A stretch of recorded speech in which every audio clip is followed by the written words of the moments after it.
This is the Talking Saints podcast, the official St. Pat's podcast, and I'm joined by St. Pat's first team strength and conditioning coach Chris Coburn. Chris, how are you? I'm good, thanks, Jamie. Yourself? Not too bad, Chris, not too bad. Thanks for jumping on. We're going to have a chat in a few moments' time about your role with the club as part of a new series, speaking to some of the staff. But first of all, you did an interview a couple of weeks ago to talk about basically a part of your life that is probably the first time you've spoken openly about, and it got a huge reaction, so we decided we wanted to have a sit down with you about it. You might talk us through the reason why you sat down last week or the week before to highlight it. Yeah, so basically I was diagnosed with cystic fibrosis when I was 3 years old, and I've kind of kept to myself with close friends and family most of the time since. But this year I was approached by CF Ireland, who are kind of the main CF body in the country, charity fundraise for kind of raising money for to raise awareness, put out positive stories about it out there, and they asked me to be an ambassador for this year. So when they asked me, I kind of thought about it for a while and said, yeah, do you know, why not? Might as well get out there and tell my story, and kind of, if it helps people, great. So from there, I kind of was approached by a few different people regarding things like talking, getting in interviews and stuff like that. So that's where it all stemmed from, really. Yeah, the website is cfireland.ie, and it's fair to say, Chris, it got a huge reaction. We've worked together for a few years, and it's not something that I knew. And you mentioned that it was only kind of close friends and family. So what made you decide to talk about it more openly? I suppose it's never really a huge factor in my life, so I never really felt the need to address it with people. So again, I kind of kept to myself or to people who kind of were close to me, not out of an embarrassment or anything like that, just out of the fact that it doesn't affect my work life. It wouldn't really come up in that situation or in any other situation, so it wasn't something that I ever avoided talking about, but never exactly just brought it up out of nowhere either, you know? Yeah. But then when they did approach me and asked me to kind of talk about it more and be more vocal about it and kind of show the good side of it, and that there is positive stories out there, it's not all negative and doom and gloom, I decided, yeah, why not? If I can help people or help kind of parents of newly diagnosed kids, or even young people who are struggling with themselves, or older people, whoever, see that there is a bit of light at the end of the tunnel, or that it's not all doom and gloom, I said, yeah, why not? If I can help people, great. Yeah, you were diagnosed when you were 3. Yeah, diagnosed when I was 3 years old, which is quite rare now. It's generally at birth. So I was diagnosed at 3, and then from there I've just been managing my health ever since with loads of different kind of care, starting off a lot of nebulizers, like breathing machines for kind of 45-minute stints twice a day, things like that. But in the last decade, the medicine and the care has improved so much that now it's a very small part of my life. Like I take maybe, I suppose, 30 to 40 tablets a day and do 2 or 3 inhalers. That's about it, where it was same amount of tablets, but kind of nebulizers for 45-minute stints twice a day that would take up a lot of your day and made things difficult, like getting up for school, getting up very early to do them before school, having to stay up late to do them when you got home from work or training or whatever. But now it's a lot easier, a lot more easy to manage, so I'm very lucky in that sense. 30 to 40 tablets a day? Yeah. Wow. Yeah. That sounds to me, as someone who doesn't know anything about it, quite a lot. Yeah, I suppose like when you think of it as a normal person, it is a lot, but for me it's been that case since I was 3.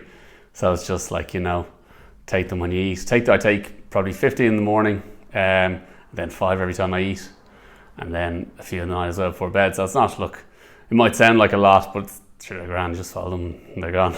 Yeah, of course. A lot of people watching this and listening to this, Chris, will be people involved in sport, people who are St. Pat's fans, people involved in football, and I know you've spoken about your mum at a young age deciding to put you into sport to try and keep up your lung capacity and keep your fitness, and that's something clearly now that you're 30 has really stood to you in terms of how you're able to live your life normally, and sport being a huge part of that. Yeah, absolutely huge. Like getting into sport early was massive for kind of getting good habits, I suppose, as well as anything else, for maintaining my lung capacity, getting fitter, getting stronger through playing sports. When I was younger, got a love for sports from there, played all the way up till I was 18, 19, loads of different sports, probably focusing on rugby by that stage. And then from there, just got into, kind of started to like the gym more, got into sort of coaching, and basically my career started from there. Went to college in Carlow, did my degree down there, started coaching GAA, senior level stuff, inter-county stuff, was in rugby as well, and then obviously here at Pats as well, so it's kind of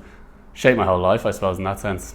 Yeah, I love the line from when you first spoke about it on the media campaign you did around being an ambassador. You said that I have CF doesn't have me, which I thought was really, really nice outlook to have on it. Yeah, like it's kind of how I look at it, I suppose. Like it is part of my life, but not a big part in my eyes. Like I said, I'm very lucky in that sense. For some people it is a huge part of their life. Like they are in and out of hospital a lot more regular than me. It'd be a lot, I suppose, less fortunate in the terms of how their treatment of CF is, and how they get sick a lot more than me. And a lot of that is to do with luck, but also to do with the hard work that I do put in through exercise and maintaining my health and maintaining my fitness. But I do just live my life as best I can, as normal as possible, and look, deal with the consequences, but there rarely are any, luckily.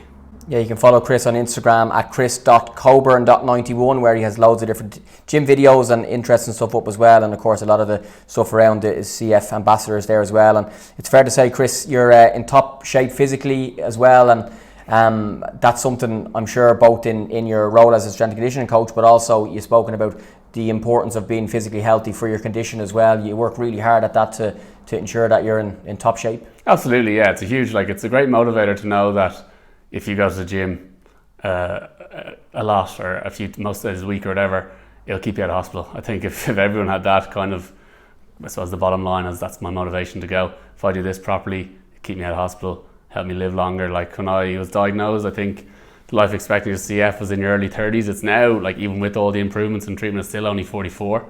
I'm 30 now, and I don't think I'm going to deteriorate that much in the next 14 years, touch wood, but being able to exercise and stay on top of that side of things just makes all the difference. And then, as you said, in terms of the role here, strength and conditioning coach, I think to be able to walk the walk and talk the talk is big in terms of getting buy-in from players. And if you're trying to get players to do something that you are unable to do, or at least unable to try or unwilling to try, it's going to be a lot harder. But if you can show them that you do it too, and that you kind of live that lifestyle as well, it does help with buy-in and getting players to do what you want to do and be on side with you and that sort of stuff. Yeah, and the reaction from all of the players to your announcement a couple of weeks ago has been hugely positive as well, and that must be really nice to know that your work colleagues, the players, the coaches, the staff, I know obviously your family and friends would have known, but the reaction in general to what you've said and stuff has been really nice. Yeah, it was lovely. Like, I mean, the lads are all great in terms of sharing it on their stories and like just off their own bat, not me asking them, as ever, just getting up and,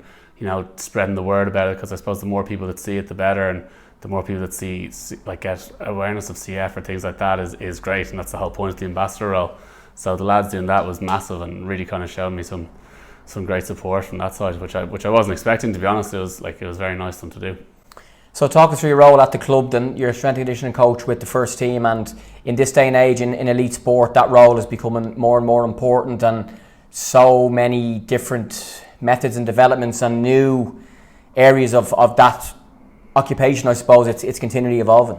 Yeah. So obviously I've been at the club a few years now as strength and conditioning coach with the first team, and it was my first football job, so it was a big learning curve to start, but I've absolutely loved it. Like, it's been great to work with the lads and great group of players over the years, and the staff and everyone around the place. I've loved it. Like, it's a really enjoyable gig, but like you're saying, like, it's becoming a bigger and bigger part of football and sport in general now, strength and conditioning, sports science, that side of it. So since I've been involved in the club and involved in football, I've learned a huge amount from that side of things, and it's been really enjoyable. And I suppose it's constantly just keeping up with changing methods, evolving, sticking to your philosophy at the same time, like what you think works, what you're going to think is going to get the players to a position where they can perform week in, week out, avoid injuries, get fitter, get stronger, get faster, be able to compete at the top level here and win games and kind of move up the league table, win cups, things like that, by just being able to last 90 minutes playing kind of a high intensity game.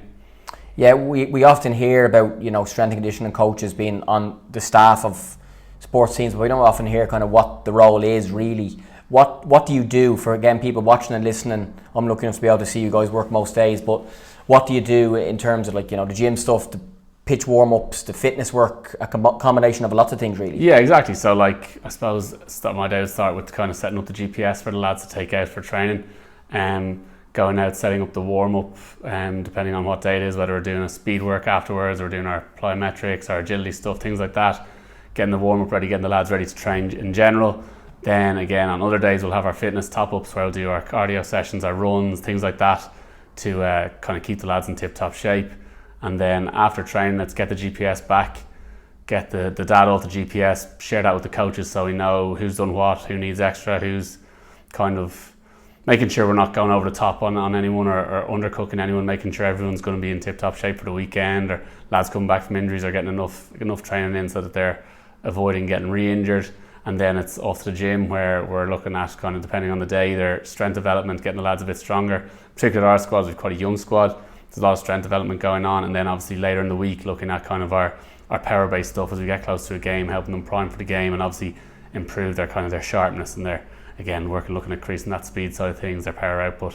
And then match night, you take the warm-ups and the activation and stuff as well, which again is a key role. You know, the players work all week, and come kind of 7 o'clock on a Friday, they're 45 minutes from going into battle, and yourself and the other coaches are tasked with helping them with their final preparations. Exactly, yes. On match day would be, again, set up the GPS, get the warm-up set up, get the lads out, take them for their physical prep, warm-up, their activation, their kind of their first phase of warm-up before getting them over to the football coaches to take them, get them in touch with a ball, get them ready for that side of things. But yeah, it's good. And then obviously after the game, collect the GPS, get the data, send it on again. You can track their distance live as they're doing it, also their speed and stuff, which is really, really interesting. And the lads in training on the Tuesday morning sometimes are very competitive in terms of who's going to get the best speed, and you can tell them literally seconds after they've done a run or a little race exactly how quick they've run or how many metres they've covered and stuff, which is fascinating. Yeah, absolutely, yeah. So what we generally use that for their metres per second, their top speed, so that's the one they all want to know. So we set out the runs, they do their runs, and then the data comes back live.